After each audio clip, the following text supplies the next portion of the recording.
Que se está cuajando en el mundo de la tecnología, que son los chips implantados en los cerebros humanos.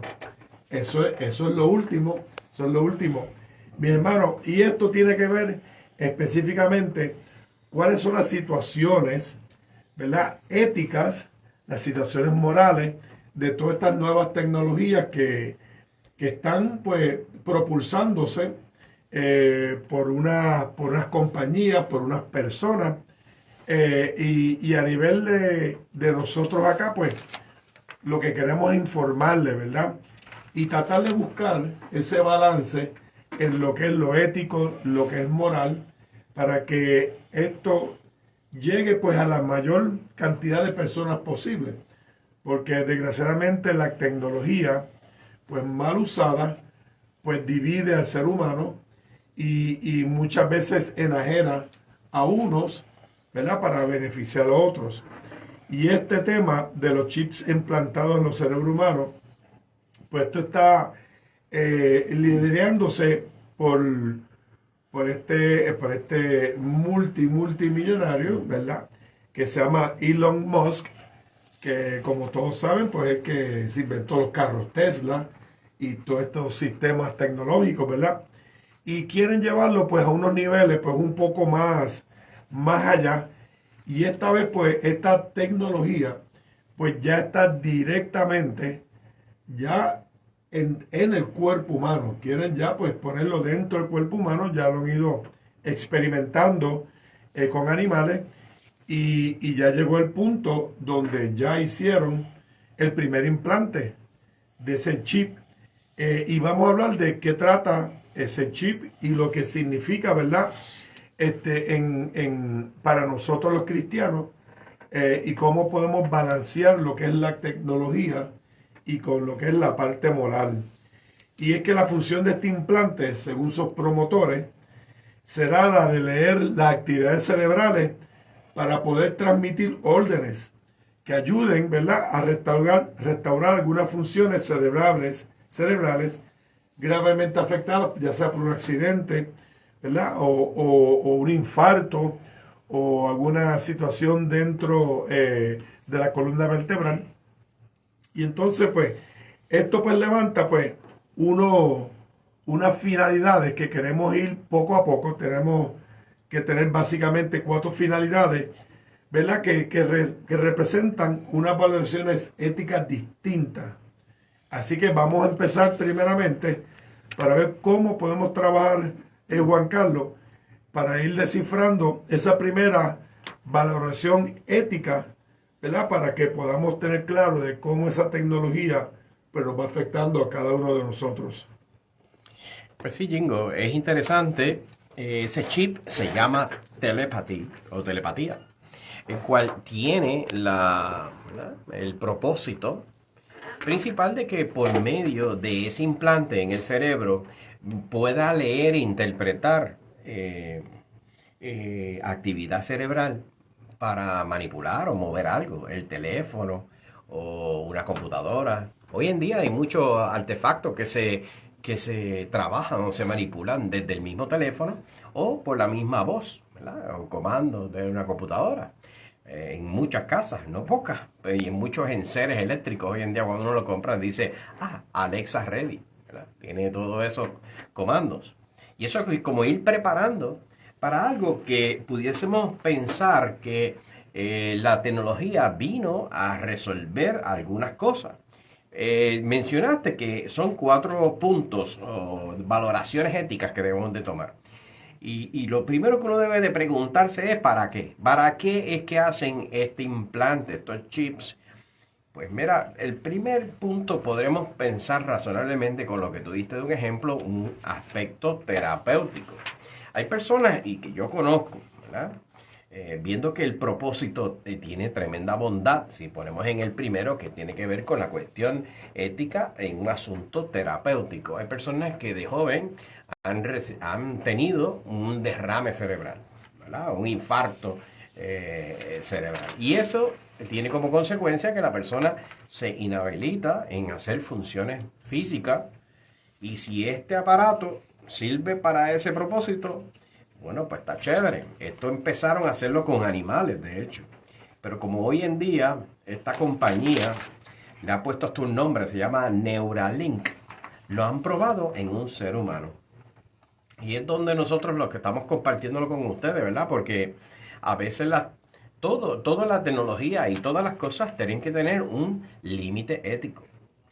¿Sí? Porque si no hay límite de ético, aun cuando sea posible la capacidad el ser humano de hacer cosas extraordinarias, no todo lo que pueda hacer extraordinariamente el hombre sea bueno para el hombre, ni mucho menos para el prójimo, ¿verdad? Porque se puede cambiar de un propósito, un objetivo que es para una bondad en un ambiente terapéutico, podemos caer en otra cosa. Y por eso vamos por esa parte. ¿Cuál es el propósito? Y si el propósito es por un objetivo, aquello que están, ¿verdad?, padeciendo de algún tipo de enfermedad o limitación, como ELA, ¿verdad?, esclerosis lateral, son personas que le pueden dar desde muy joven y pueden valerse de mucho de esta tecnología, tal vez que le pueda ayudar. Pero, ¿verdad? Tenemos que ver que si esa tecnología es buena y es buena para la salud, poniéndola ahí, ¿está asequible para todo el mundo? Podremos nosotros decir, bueno, los privilegiados de los grandes países sí, pero los de menos países no. Y ese es del punto terapéutico. Lo vamos a ir elaborando sobre otro aspecto que es en el aspecto del mejoramiento. Hay muchas tecnologías que son en sí ambivalentes, o sea que no son ni buenas ni malas, pero aquí hay unas cuantas que se acercan bastante más a lo negativo que a algo positivo, con excepción del propósito terapéutico al que tú te referiste, porque eso obviamente va a ser para mejorar la salud de alguien o las capacidades físicas o sensoriales o psicológicas de alguien. Calidad de vida. Cognitiva, la calidad de vida. Uh-huh. Pero hay otros como se lo llama el propósito del mejoramiento, que sería para el mejoramiento humano.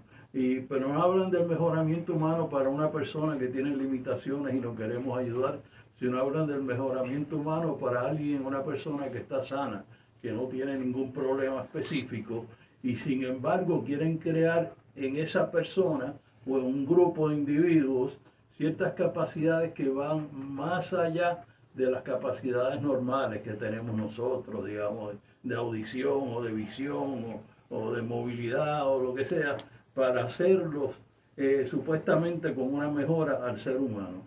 Y ahí es que puede haber problemas, porque estaríamos convirtiendo a esa persona en una especie de superhumano, ¿no? Como en las películas, puede ver quizás a través de las paredes o puede oír no sé dónde y todo esto. Pues eso puede crear un super ser humano y pone a la inmensa mayoría de la población mundial en desventaja, como tú estabas hablando, porque va a ser muy poco los que puedan lograr eso.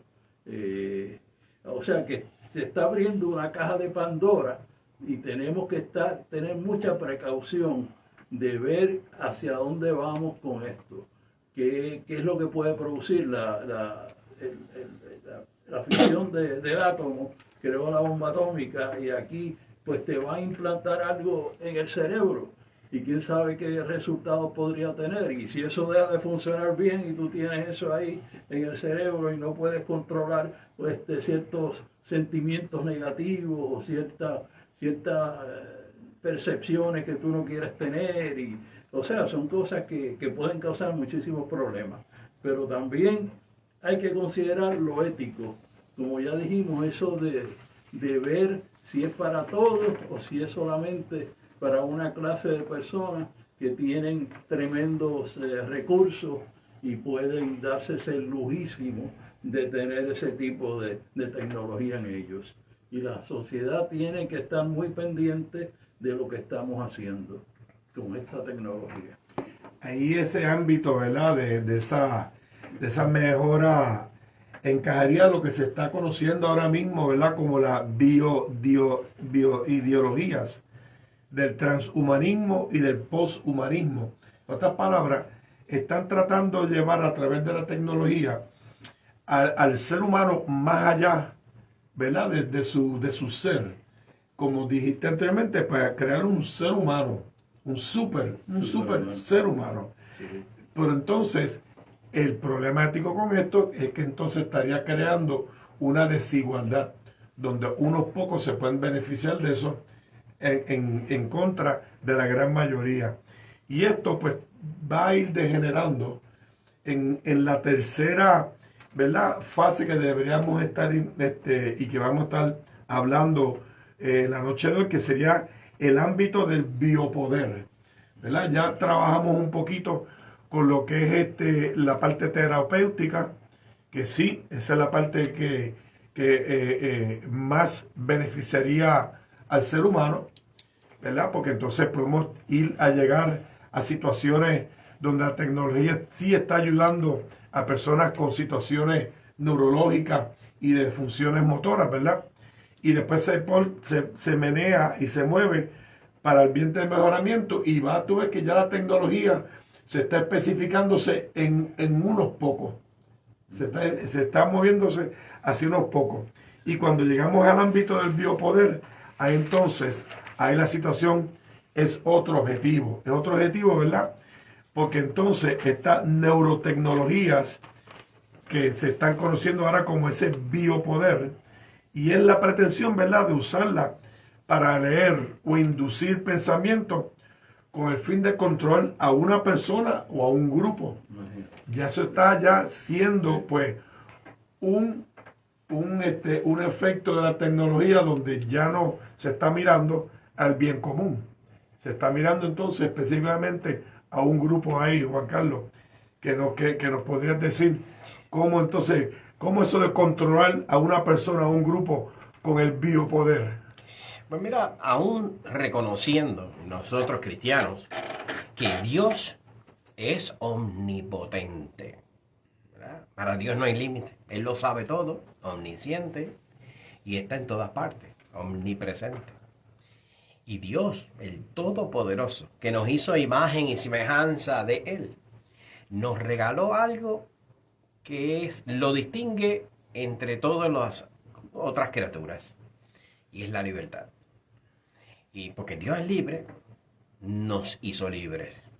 Libres para seguirles, libres para amarle. Aun cuando se corría el riesgo que esa libertad mal usada iba a traer que separarse de Dios. Entonces, imagínense, estamos hablando de un artefacto, algo no natural. Algo que está invasivamente sobre una serie de personas. Y esas personas tienen como consecuencia, ¿viste? Como se va alejando, como se alejan de Dios, más amenazado está el ser humano. Y lo vamos a llevar en el próximo paso.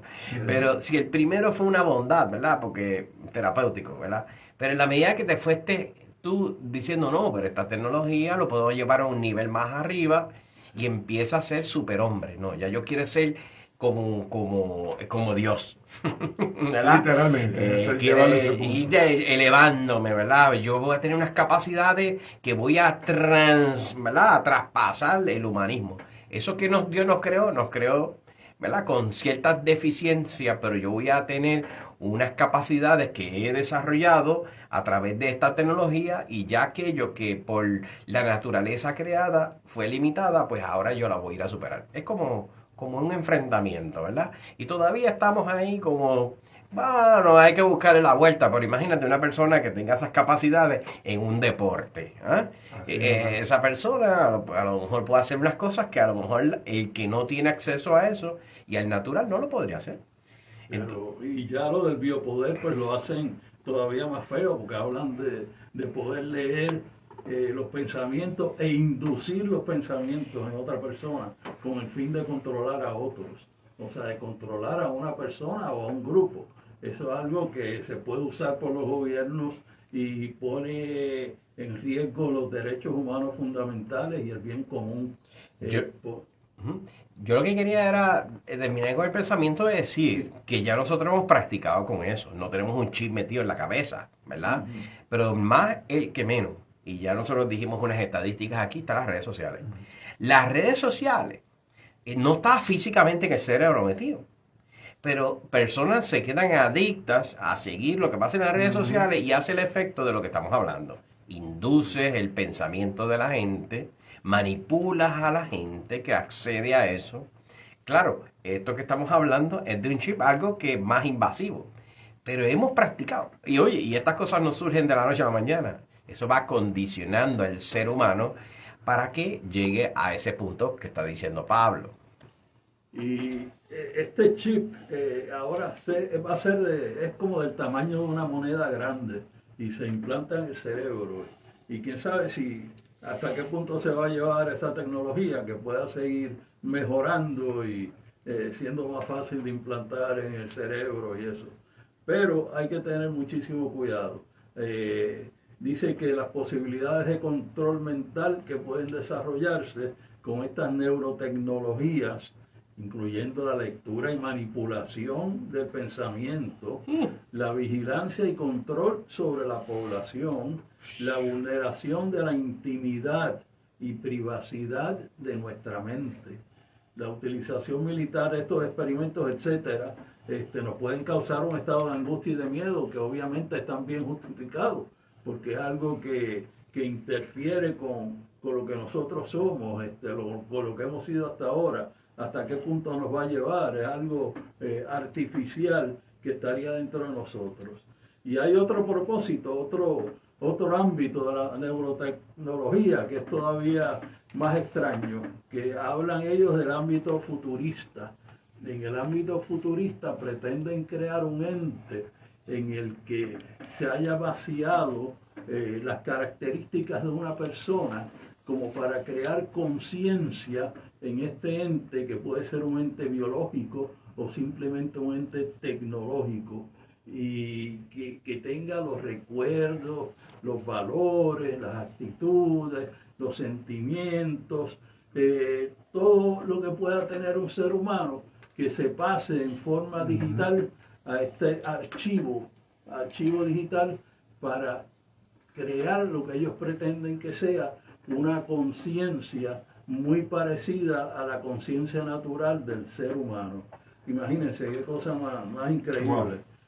Lo que quieren hacer. Dice, por ejemplo, un moribundo que transfiere todos sus pensamientos, recursos, etcétera, a una computadora para supuestamente mantenerse ahí en el futuro, quién sabe por cuánto tiempo, su conciencia, entre comillas, tratando de hacernos Dios, ¿no? Y de trascender, entre comillas, porque eso no es trascender, para mí que es hundirse, más allá de la vida biológica.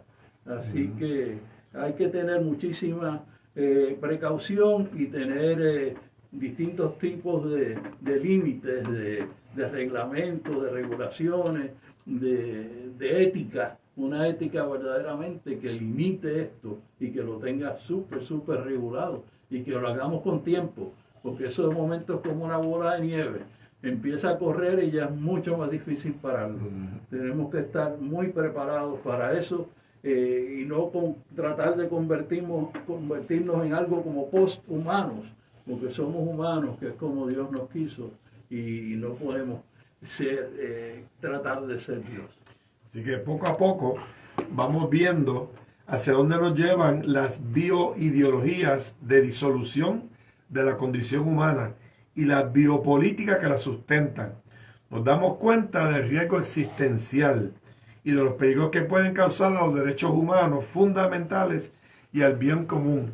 Cada vez que esa tecnología nos va llevando a acercarnos o a parecernos más a Dios, pues nos va deshumanizándonos.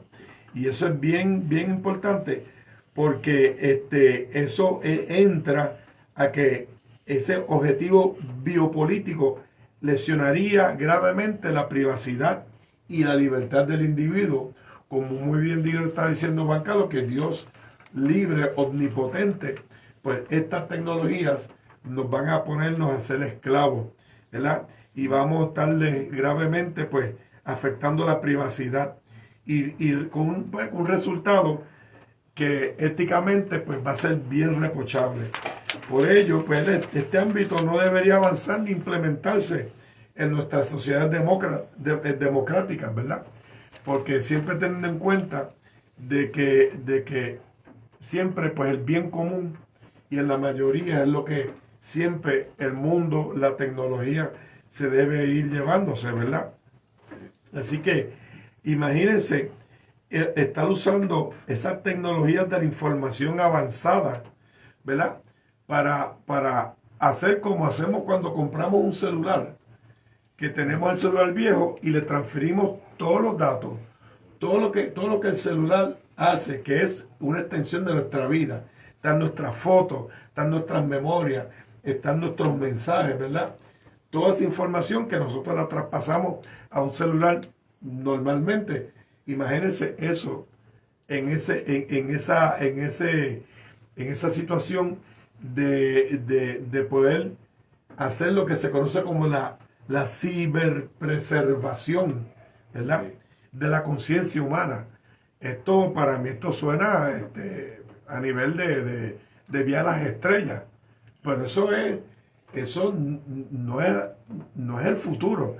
Ya eso se está haciendo ahora mismo. Si tenemos que estar conscientes, y siempre nosotros hermanos, ¿verdad? Bien conscientes de que la iglesia tiene que decir, ¿verdad? Sobre las actividades tecnológicas. Siempre la iglesia, que es el faro que nos ilumina, ¿verdad? Y que siempre nos guía, no con una opinión, sino dándonos siempre la verdad de Jesucristo. Y siempre estar atentos, ¿verdad? Como buenos cristianos, siempre estar atentos de qué la iglesia dice, ¿verdad? Sobre estos temas, ¿verdad? Tan trascendentales. Y siempre buscar de la iglesia como ese faro, ¿verdad? Así que es importante, ¿verdad? Que no se deshumanice lo que es la tecnología, que es lo que siempre estamos pendientes, ¿verdad? Que siempre se mantenga la dignidad de los derechos humanos, ¿verdad? Eso es lo que se conoce como la neuroprotección y los neuroderechos, que es algo que estuvimos sacando, ¿verdad?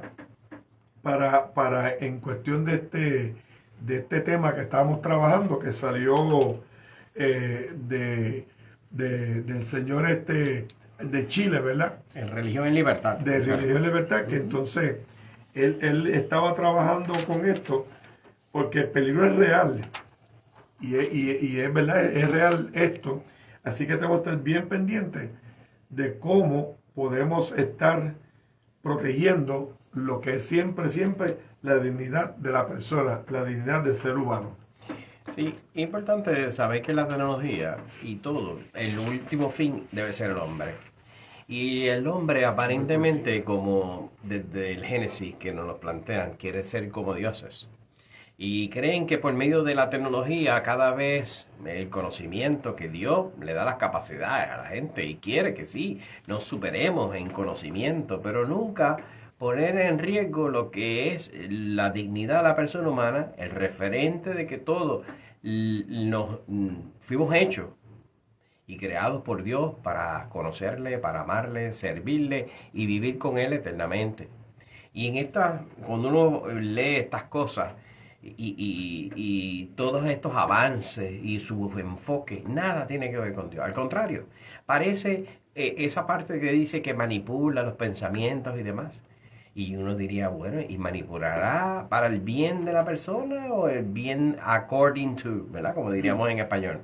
De acuerdo a quién es algo bueno o malo. Bueno, el ser humano, porque por naturaleza tiene una tendencia de hacer cosas malas, creyendo que está haciendo las cosas buenas. Y por eso que la gracia de Dios es la que nos hace posible hacer un bien. Entonces, cuando no hay un referente de nada ético que tenga que ver, fundamentado en lo más básico, la dignidad de la persona humana, el bien común, la justicia, ¿verdad? Le hablamos de justicia social y es un tema a veces un poco extraño, pero yo siempre me refiero a la doctrina social de la iglesia. La dignidad de la persona humana es fundamental porque fuimos creados a imagen de Dios. Pero por eso tenemos que ser solidarios unos con otros. Yo no puedo pensar de que esta tecnología es exclusivamente para los que tienen algunos recursos, como en estos días escuché que hay una vacuna contra el cáncer y cuesta cientos de miles de dólares. ¿Cuántas personas tienen cientos miles de dólares con una enfermedad que está acabando con millones? en el mundo, ¿verdad? Entonces, esto puede pasar con esta tecnología, ser solidario. El número tres, procurar el bien común, el bien de todos. ¿Por qué algunos? ¿Por qué soy solidario, pero está bien con los míos y los demás? Pues que se resuelvan como puedan. Y la distribución universal de los bienes. O sea, que yo puedo gastar cientos de miles de dólares en estas tecnologías o estas cosas, mientras otros no tienen ni para lo más básico, comer, tomar agua, ¿verdad? Y siempre procurar que el Estado, por eso cuando hablan de neuroprotección y neuroderecho, es que de alguna manera, pues entonces recurrimos en el auxilio del Estado que regule algo, ¿verdad? Que se meta ahí y regule. Regule lo que sin regulación el hombre es capaz de hacer abusar totalitariamente sobre otros y se desaparece lo que nosotros llamamos y valoramos que es la democracia. Es un fundamento en el cual hay una participación de muchos procurando el bien común, en teoría. Pero la realidad es que a nosotros como cristianos y que estamos insertados en el mundo, ya nos han practicado buen rato con esto que estamos hablando. Sí. Yo, lo que pasa es que uno lo habla y lo ve como que algo bien futuro, pero está bien real. Ya les dije, cualquier red social, eso es adictivo y te dicen, te inducen, te forman, te desforman la información, con mala información, el cerebro tuyo. 2, vemos que hoy en día el privilegio de tener acceso a esas redes sociales o a esas cosas, pues no tiene nada que ver con la dignidad persona humana, al contrario, con esta sirven de arma. ¿Cuánto bullying? Ahora le llaman cyberbullying, cybersex y todas estas cosas que se utilizan en estos medios para atacar y afectar la dignidad de la otra persona humana. ¿Cuántas tecnologías utilizamos de esto para tener poder? Estamos en la era de la informática. Si nosotros dependiéramos de que todo eso fuera tecnológico, imagínate que alguien tuviera acceso de hackear esa tecnología de alguna manera y diga, bueno, pues aquí cogimos a un segmento de la sociedad y vamos a manipularlo y vamos a matarnos unos a otros. ¿Viste? Yo poniendo un ejemplo, o sea, cosas que privan la libertad del ser humano, manipulables, peligrosas, que se vayan permitiendo poco a poco hasta que nosotros no tengamos ningún referente de Dios, sino una actividad que solamente atenta contra el beneficio de unos pocos. Juan Carlos, como nos hackean la computadora o el teléfono, como tú dijiste, imagínate que nos hackearan la mente. Sería una posibilidad. O sea que hay que tener un sistema de ciberseguridad tremendo que hay que desarrollar. Por eso y estas cosas son secretas. Ya mismo hay, o sea, programas civiles y militares en Estados Unidos, en China, en Europa, en distintos países asiáticos más desarrollados y también en compañías privadas, como hemos visto hasta ahora. Y no son cosas de las que nos enteramos así, nos enteramos de estas, pero cuántos no están en secreto y quién sabe hasta qué punto van a llegar. Y nos tenemos que adelantar y crear, hasta en Chile están haciendo cambiando la constitución para proteger los derechos que ellos llaman neuroderechos, que tienen que ver con toda esta tecnología neurológica y cómo los ámbitos hasta dónde puede llegar todo. Y están hablando hasta de comités neuroéticos para anticipar a los desarrollos y desafíos de este tipo de tecnología. Así que los chilenos están avanzando en eso. Sí, están avanzando en eso. Ya lo creo que sí. Qué bueno. Están bien conscientes. Bueno, pues para los próximos cursillos, tengo aquí la fecha.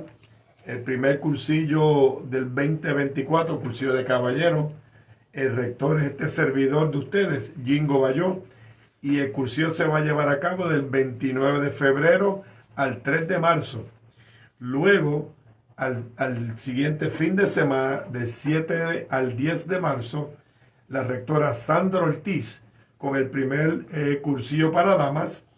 Y toda esta información, para los que están interesados, se pueden comunicar con el secretariado del cursillo Cristiandad al 787-789-7596 o nos pueden conseguirnos por las páginas cursillospr.com. Y como decimos en Cursillos de Cristiandad, Cristo y yo. Mayoría aplastante. Muy buenas noches. Buenas noches.